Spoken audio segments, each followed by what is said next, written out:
RCom insolvency प्रक्रिया पर रोक लगाई गई है। एनसीलैट ने आरकॉम इंसॉल्वेंसी प्रक्रिया पर यहां पर ये रोक लगाई है। मेरे साथ मेरे सहयोगी डिम्पी ज्यादा अपडेट के लिए यहां पर जुड़ गए। डिम्पी, अनुया, असल में आज होना क्या था, आज सेटलमेंट का दिन था आरकॉम के बीच में और स्वीडिश कंपनी एरिक्सन के बीच में। दोनों को आउट ऑफ कोर्ट में सेटलमेंट करने का एक मौका दिया गया था। आप चाहें तो कोर्ट से बाहर जाके सेटल कर सकते हैं।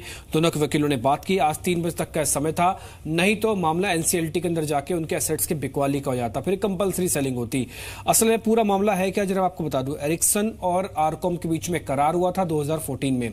उस करार के तहत था कि पूरे नेशन वाइड आरकॉम का जितना भी ऑपरेशन और उसको मैनेज करेगा, उसको बढ़ाएगा। 2 साल में मामले में खटास आ गई क्योंकि नॉन पेमेंट का एक मामला निकल के आ गया। एरिक्सन ने कहा हम आपके साथ आगे नहीं बढ़ सकते। कुल मिला के मामला जो बना, जो आरकॉम को पैसे देने थे वो बनते थे करीब 900 करोड़ रुपए के आसपास। इन्फ्लेट होते होते हो गए 1600 करोड़, जिसमें ब्याज भी लगा, पेनल्टीज भी लगे और जो चार्जेस होते हैं वो सब भी लगे।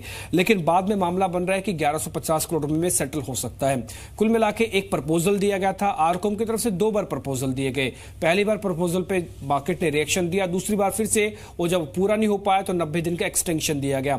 उसके बाद एक नया प्रस्ताव दिया गया कि हम अब कर्ज को कैसे उतारेंगे, हम आपका पैसा कैसे देंगे।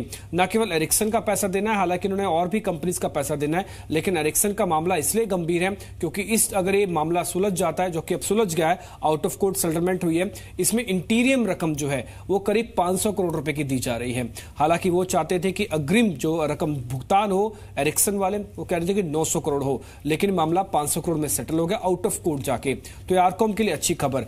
अब इसका फायदा क्या होगा? इसका फायदा ये होगा कि फाइबर ऑप्टिकल वाला बिजनेस इनका और टावर कारोबार के अंदर डील को इनको हरी झंडी मिल सकती है।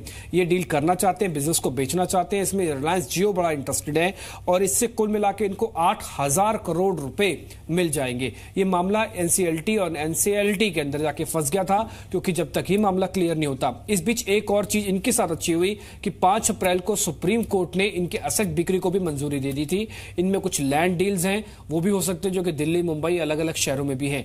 तो एक और अच्छी चीज इनके साथ हुई। लेकिन ये जो मामला था, ये कुल मिला के नॉन पेमेंट का मामला था, बाद में सेटल होना है। फिलहाल 500 करोड़ रुपया एक इंटीरियम यानी कि अग्रिम भुगतान के तौर पर दिया जाएगा।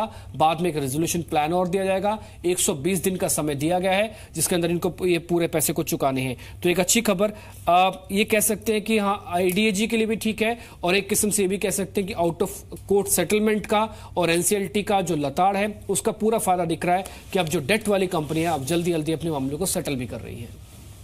ठीक है, बहुत बहुत शुक्रिया डिम्पी इस तमाम अपडेट को हम तक पहुंचाने के लिए।